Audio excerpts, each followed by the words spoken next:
আমি যোৰহাট জিলা কিতাপত আৰু চৰাই পানী এয়া মুকলি খেলপথাৰ এই চৰাই মুকলি খেলপথাৰতে আজি পৰা যিহেতু আৰম্ভ কৰিবলৈ 7 দিন 7 ৰাতি ধৰি ভাগৱত পাঠৰ আয়োজন ইয়াত অবিৰত ভাগৱত বিশ্ব শান্তিৰ বাবে অবিৰত ভাগৱত আৰু আজি প্ৰথম দিনা ইতিমধ্যে এয়া ভাগৱত শোভাযাত্ৰা কৰিব বিচাৰিছে বৰ্ণাঢ্য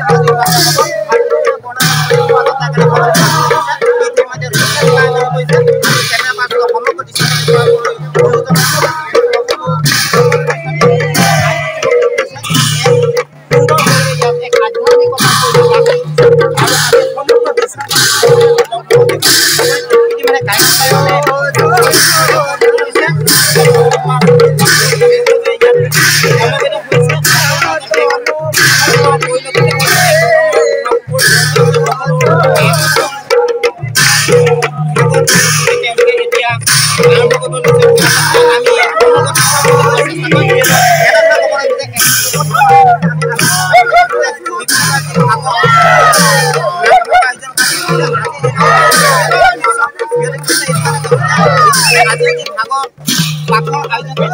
এখন মুকলি পথাৰ এয়া হৈছে 56 প্ৰান্তৰ চৰাইবাহী সমূহ ৰাজ্যৰ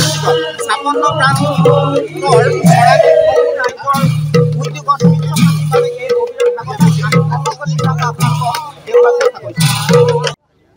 কৃষ্ণ মহাপ্ৰভু শ্ৰীচৰণৰ বৈকুণ্ঠ সাজপাৰ বৈকুণ্ঠ মহাকল্পতৰু মহাভাগৱত চৈতন্যস্বৰূপ 7 দিন 7 ৰাতি অবিৰত কৰ্ম কৰিবলৈ আজি এই বাগানীয়া সমষ্টি ৰাইজ জাতি ধৰ্ম নিৰ্বিশেষে কৰ্মভাগ কৰিবলৈ অগ্ৰগতি কৰিছে আৰু এই কৰ্মভাগীৰ লগত সংগতি ৰাখি যিসকল ভকত বৈষ্ণৱ বা বৈষ্ণৱ আছে বা আমাৰ ভাৰতবৰ্ষকে প্ৰমুখ্য কৰি শ্ৰীমদ ভাগৱতৰ যি ভাগৱতপ্ৰেমী ৰাইজ সকলোকে এই স্থানত আহি উপবিষ্ট হ'বৰ কাৰণে আমাৰ ফালৰ পৰা কমিটিৰ ফালৰ পৰা বিষয়ববীয়া স্বৰূপে নিমন্ত্ৰণো জনোৱা হৈছে আৰু সেৱাও জনোৱা হৈছে বিশ্ব শান্তিৰ লগতে যাতে বিশ্ব ব্ৰহ্মাণ্ডৰ সকলো জীৱ কোষৰ পৰা সকলো দেশৰ পৰা শান্তি হওক সেই কামনা কৰি আমি সমস্তজনে সম্ব্ৰহ্ম হৈ একচিত্ত কৰি এই কলিকালত যিসকল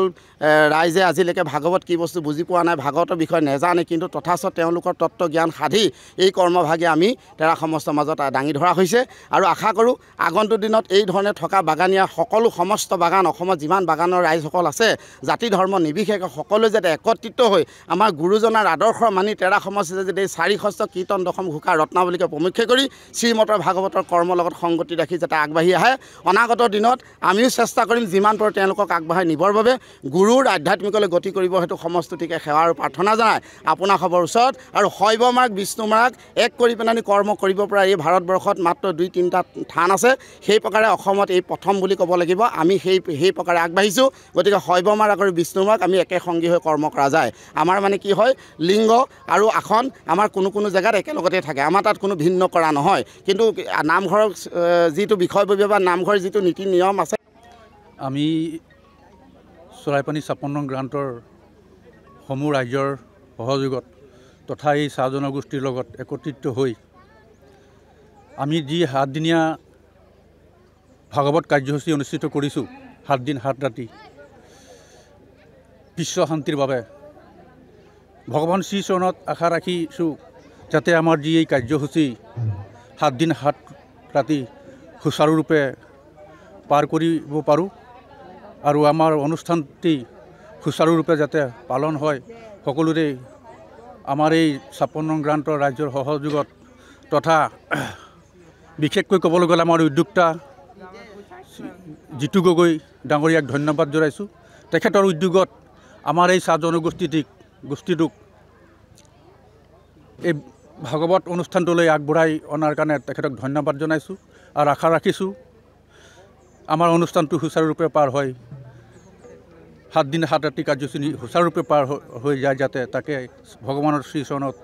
আশীৰ্বাদ বিচাৰি এই আপোনালোকৰ আগত মই দুখৰ কথা ৰাখিছোঁ আৰু লগতে এই নৱপ্ৰজন্মক তেখেতে যি ধৰণে মানে আগবঢ়াই আনিছে ভৱিষ্যতে তেখেতলোকেও যাতে এই ঈশ্বৰৰ শ্ৰীচৰণত সুচাৰুৰূপে আগবাঢ়ি যাব পাৰে আৰু অঞ্চলটোৰ বিশ্ব শান্তিৰ বাবে বছৰি এই ভাগৱত অনুষ্ঠানটি পালন কৰিব পাৰে যাতে তাৰ দি পৰামৰ্শ আগবঢ়াইছে সেই কণ ল'ৰা ছোৱালীলৈ যাতে ভগৱানৰ আশীৰ্বাদ প্ৰদান হয় তাকে কামনা কৰিছোঁ।